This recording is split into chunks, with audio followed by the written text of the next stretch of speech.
UP के कानपुर में सपा विधायक इरफान सोलंकी को उन पर चल रहे 4 मुकदमों में एक मुकदमे में जमानत मिल गई है, लेकिन वो जेल से बाहर तभी आ पाएंगे जब उन्हें बाकी के 3 मुकदमों में उनकी जमानत हो जाएगी। बहरहाल अभी इरफान सोलंकी महाराजगंज जेल में निरुद्ध हैं, जिन्हें आज मुकदमे में पेशी पर कानपुर कोर्ट लाया गया था। कानपुर में सपा विधायक इरफान सोलंकी को आज एमपी एमएलए कोर्ट ने ऊपर दर्ज रंगदारी के मुकदमे में जमानत दे दी है, लेकिन इरफान पर रंगदारी के अतिरिक्त 3 अलग मुकदमे कोर्ट में अभी भी विचाराधीन है, जिन पर फैसला आना बाकी है। कोर्ट ने आज महज रंगदारी के मुकदमे में विधायक इरफान को जमानत दी है। इसके अतिरिक्त इरफान पर आगजनी, जाली पासपोर्ट व एक बांग्लादेशी नागरिक को नागरिकता दिलाने में संलिप्तता का मामला अभी भी कानपुर की एमपी एमएलए कोर्ट में विचाराधीन है। जब तक इरफान को बाकी के 3 अतिरिक्त मुकदमों में जमानत नहीं मिल जाती, तब तक इरफान सोलंकी महाराजगंज जिला कारागार से बाहर नहीं आ सकेंगे। संवाददाता मनीष वर्मा की खास रिपोर्ट। नहीं, इसके अलावा आपको मैं एक इंटरेस्टिंग बात बताऊं। वो कहती हैं नजीर फातिमा कि हम यहाँ रहते थे। अब ऐसे समझो, चेयर है, टेबल है, कुछ तो ऐसा होना चाहिए जिससे ये लगे कि ने पैसा लेकर के 2 बार, पहली बार सेटलमेंट हो, फिर दूसरी बार जब लड़की ने आरोप लगाया तो फिर वो सेटलमेंट हो गया ऑन टेबल। नहीं, इसका लीगल पोजीशन ये है कि पहले ये जमीन एक्चुअली है केडीए की। हाँ, केडीए ने मारिया लीजा को किया, मारिया लीजा ने तनवीर असलम एंड फैमिली को किया। असलम एंड फैमिली नाम मैं मिस कर रहा हूँ। फिर उन्होंने किया तो ये तो जमीन इसे कहते हैं ना, कई बार हम लोग कहते हैं ना जमीन फली नहीं, ये मार्च में इसने खरीदी है। मार्च 2022 में रिजवान ने खरीदी है और 6 महीने नहीं हो पाए और जेल चले गए। लोग कहते हैं ना कि जमीन, गाड़ी, ये सारी बहुत सी चीजें होती है। मुझे क्या उम्मीद लग रही है, मतलब क्या रिजवान निकल सकते हैं या दोनों का एक ही साथ? इसमें तो मुख्य मुलजिम बनाया है। आगजनी वाले में पुलिस ने उसने पहले दिन दवाई दी, फिर दूसरे दिन दवाई दी, दोनों बार उसने कहा कि हमने फोन किया। तीसरे दिन फिर उसने बड़ी रिस्पेक्टफुली कहा कि भैया मेरे को बैठा लिया, ये कहा कि बुलडोजर अभी आ रहा है। तो क्या करते, क्या करेगा बेचारा? न्याय की उम्मीद है कि न्याय होगा। रंगदारी मुकदमे में इरफान को जमानत मिल गई है, किस तरह के से जमानत मिली, क्या कोर्ट करेगा?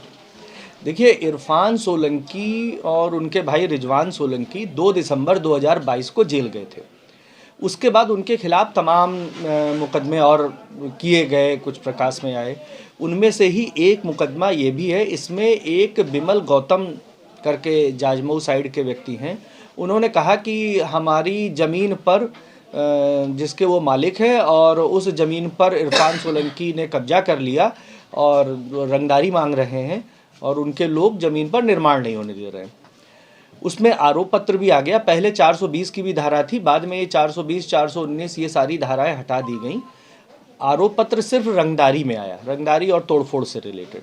उसकी ये तीसरी जमानत थी।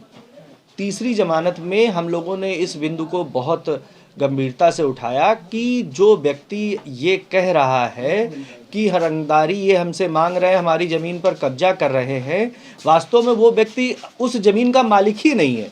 जब कोई व्यक्ति अपनी ज़मीन का मालिक नहीं है तो उससे हम रंगदारी क्यों मांगेंगे? और इससे पहले भी पत्रावली पर बहुत सारी चीज़ें थी, जिसमें ये भी आया था कि केडीए ने भी जांच की थी और आईजीआरएस से भी जांच हुई थी उससे पहले, और उसमें ये सब आया था कि इरफान सोलंकी का इसमें कुछ लेना देना नहीं। क्या लगता है कि लगातार इरफान सोलंकी को केसों में जमानत मिलती चली जा रही है? क्या आपके लिए रास्ता आसान हो रहा है इरफान सोलंकी के लिए? देखिए, 2024 की शुरुआत तो इरफान सोलंकी के लिए ठीक हुई। उनके कई मुकदमे जो हैं वो जजमेंट पर लगे हुए हैं, एक आचार संहिता वाला लगा ही हुआ था, वो सरकार ने स्टे करा लिया। लेकिन इरफान इस मुकदमे की जमानत के बाद भी बाहर नहीं आ पाएंगे। कारण ये कि अभी उनकी 3 मुकदमों में जमानत बकाया है। आगजनी के मुकदमे में बांग्लादेशी व्यक्ति द्वारा जिसको एक इनके ऊपर आरोप है कि इन्होंने एक सर्टिफिकेट दे दिया जिससे उसका यहाँ पर का आधार कार्ड बन गया, वो, और एक दूसरे के पहचान पत्र से एयर ट्रेवल करने का आरोप। ये 3 मुकदमों में भी इनकी जमानत बची हुई है। तो जब ये 3 मुकदमों में जमानत हो जाएगी तब ये बाहर आ पाएंगे। कभी भी कितना समय इरफान को और जेल में रहना पड़ेगा? देखिए ये तो कहना थोड़ा सा जल्दबाजी है, कितना रहना पड़ेगा, लेकिन हम लोग तो प्रयास ये कर रहे हैं कि जितनी जल्दी वो बाहर आ जाएं। आगजनी के मुकदमे में बहस चालू है, लगभग डे टू डे बहस चल रही है, आज भी डेट उसकी लगी हुई है। तो आगजनी का मुकदमा मुझे लग रहा है कि ये अगर सब कुछ एक लाइन पर चलता रहा, कुछ नई विधि व्यवधान नहीं आया, तो फेब लास्ट या मार्च फर्स्ट वीक में डिसाइड हो जाएगा।